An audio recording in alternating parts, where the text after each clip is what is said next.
So this video topic is going to be a little bit heavy. It is a video topic that I've been wanting to make for a while, that I just haven't gotten around to making. Due to the stigma I know that comes from it. So, as you can tell by the title of the video, I used to be an addict. And you might be like, what kind of addict are you talking about? Are you talking about heroin? You talking about meth? You talking about whatever? I was addicted to opioids, or pills. I mentioned in a video, if you've watched one of my other recent videos I've recorded these in a series, and I'm going to upload them in the order that I've recorded them.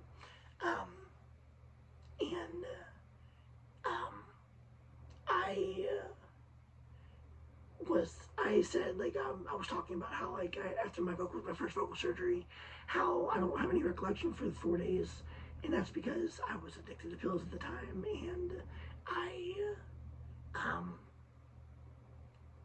took a bunch of pills over those 4 days, and I have no recollection whatsoever of those 4 days. But so let's get into the bottom of it. Like I said, I don't know how in depth I'm gonna go. But so it all started in 2015. I was working for a car dealership, and I was working for a car dealership, and I was driving a company van.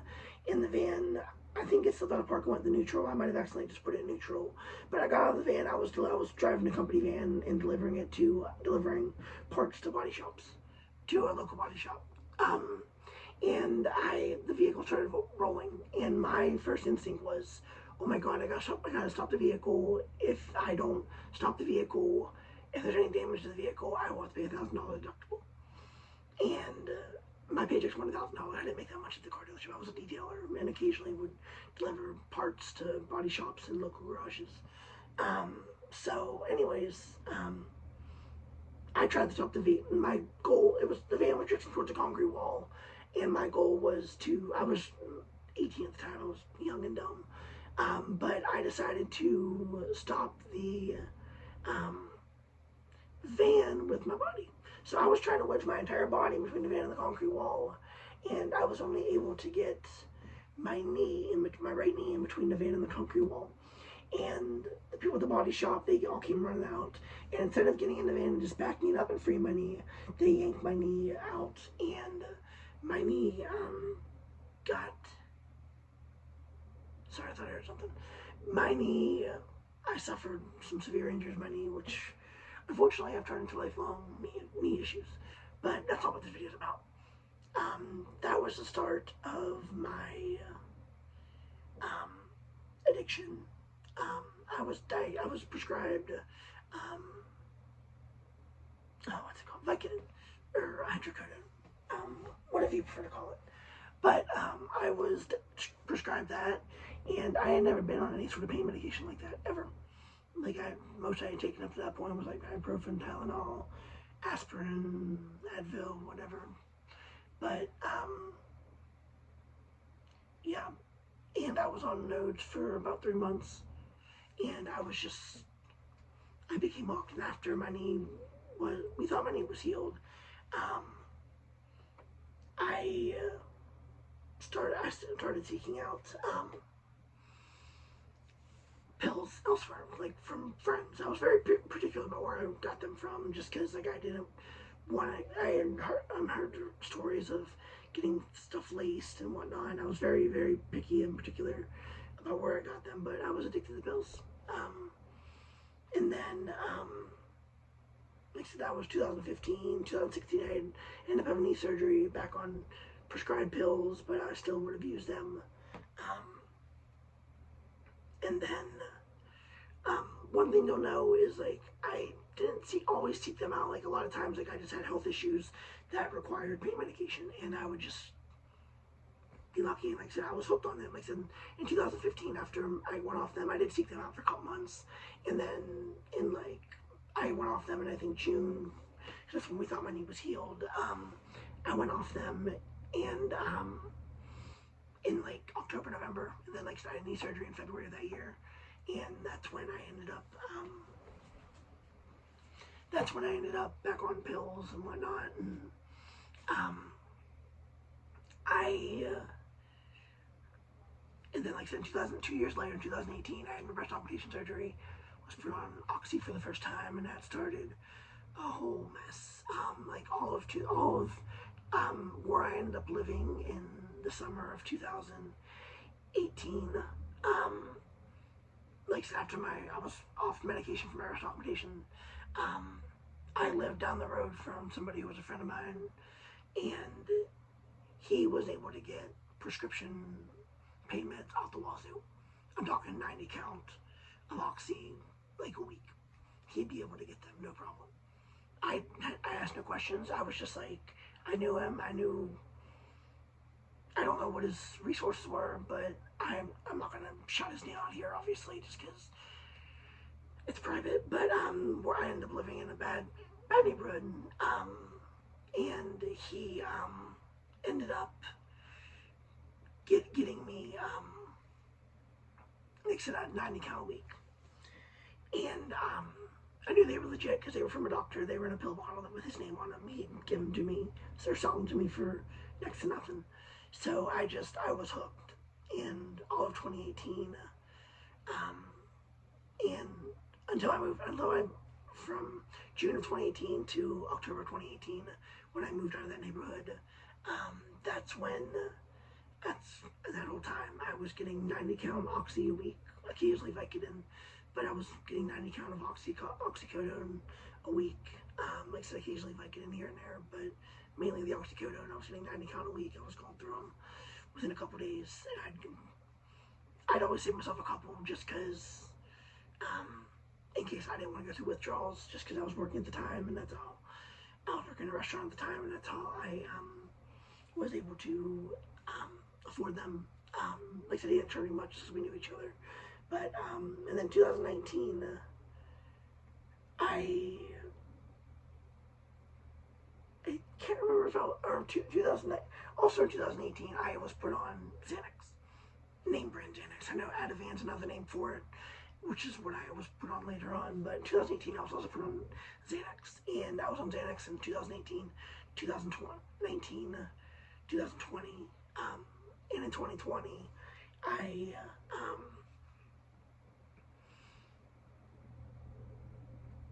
in 2020 or in 2019, like I said, I was prescribed it.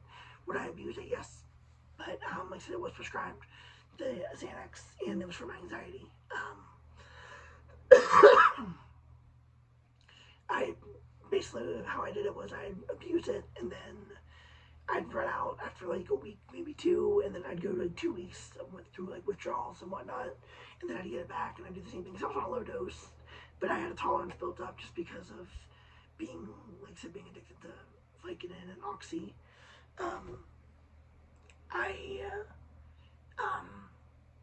In 2020, I started having kidney stone issues for the first time. I had kidney stone issues before, but 2020 was the first time I started having surgeries, and was the first time I was admitted to the hospital and started getting stents put in my kidney, through my urethra. From my kidney, it's not a heart stent, kidney stent, obviously. But I was prescribed constantly pain medication, and then one thing that I'm not proud of, that I will admit to here, just because it's something that haunts me, and I'm hoping maybe here sharing my story will help. Like I said, in 2020, I was prescribed Xanax at the time, and I was getting prescribed pain medication all the time due to kidney stones.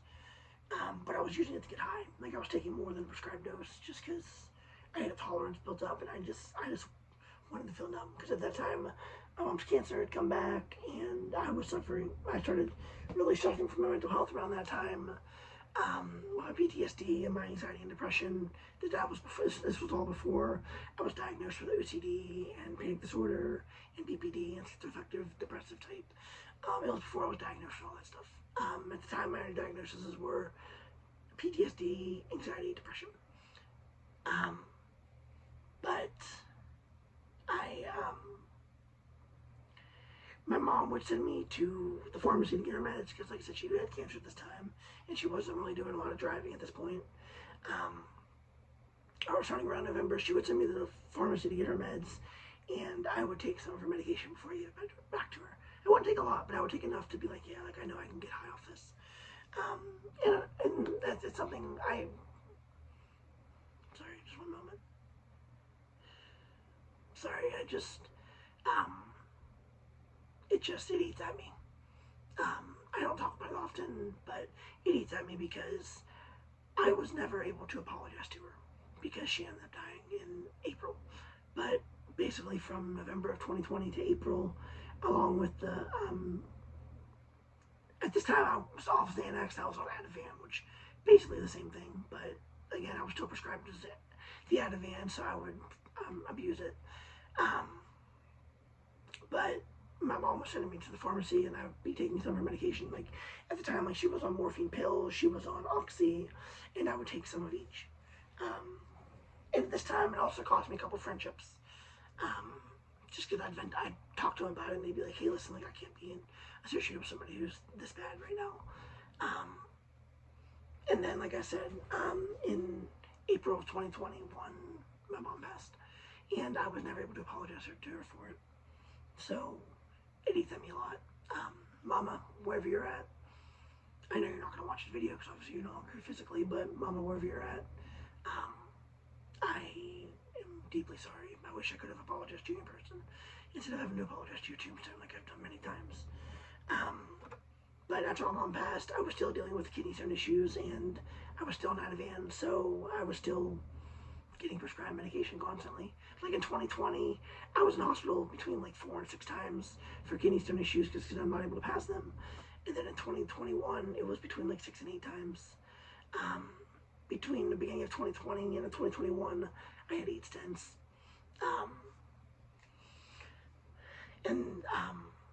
Like I said, at this time, I was still on Ativan, and I was on Ativan in 2022. My dose of Ativan got upped. I was on 1 milligram a day, and it got up to 3, which is what I was on for the Xanax for a brief time. Like I said, my dose of Xanax was 1 milligram, and then it got up to 3 before I went off of it.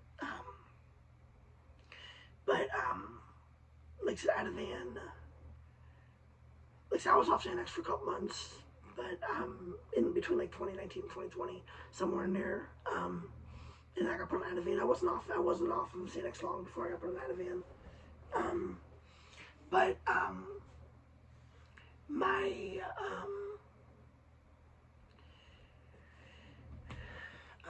Sorry, I was just drinking. I was getting off the pillowcase.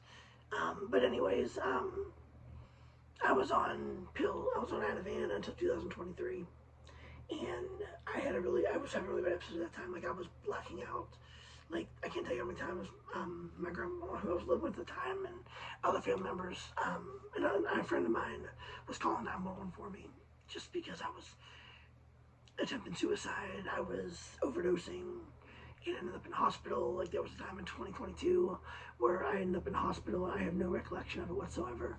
All I know is I took apparently I came downstairs and like couldn't talk, was slurring my words, and kind of like passed out, and I had to call an ambulance. I had to have an ambulance called for me. At that time, I was really bad. Like I said, at this point, I wasn't dealing with kidney stones at that point, but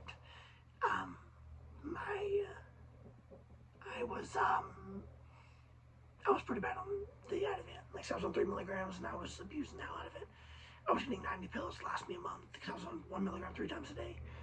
And finally, in 2023, in August, I had a really good friendship of mine end due to my pill addiction.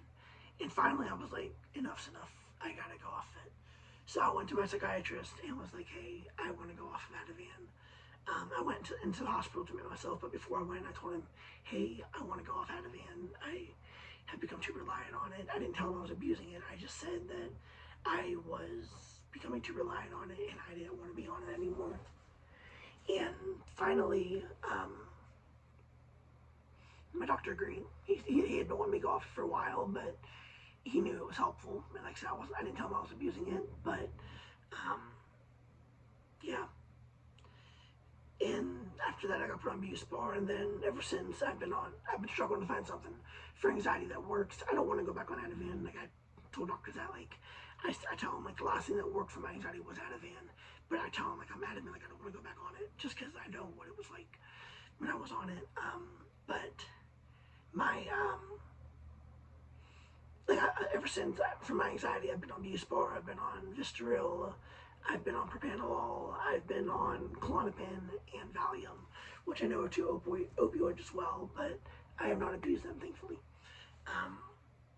And I've had kidney stone issues again. Like last year, I had kidney stone issues and I was put on pain medication.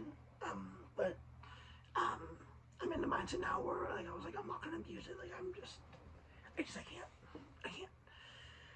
But yeah, that's my story of me when I was a former addict. I hope the story inspires somebody. If you need help, please reach out to the hospital or somebody close to you or get into rehab. There are plenty of resources out there. I never went the rehab route just because I kept telling myself like I don't need rehab, like I'm fine. The only time I considered rehab was after my mom died, and when I felt so guilty, I wasn't able to apologize to her. But anyways, like I said, I never went the rehab route. Eventually, like I said, I got off it, and the medication I've been on since, like I said, I haven't abused it. I've mainly gotten at the hospital. Like I said, I was on Valium and Klonopin. Outside of the hospital, obviously, for my anxiety, but thankfully I didn't abuse them. I'm afraid of what will happen if I ever abuse them. So yeah, but like I said, if you need help, please don't hesitate to reach out to somebody you love. Get help. Don't let it ruin your life. Don't let it ruin friendships like I did for a long while. Get help. There are resources in your area, I'm sure. I know everywhere's different. Like I said, if you're in my area, if you're in the Morgantown, West Virginia area, reach out to Chestnut Ridge. Reach out. They have a DDU unit where it's a drug detox unit. They'll set you up with rehab. They'll set you up with counselors, the therapist. They'll help you manage it. Yeah, like I said, just don't be afraid to get help. Thank you.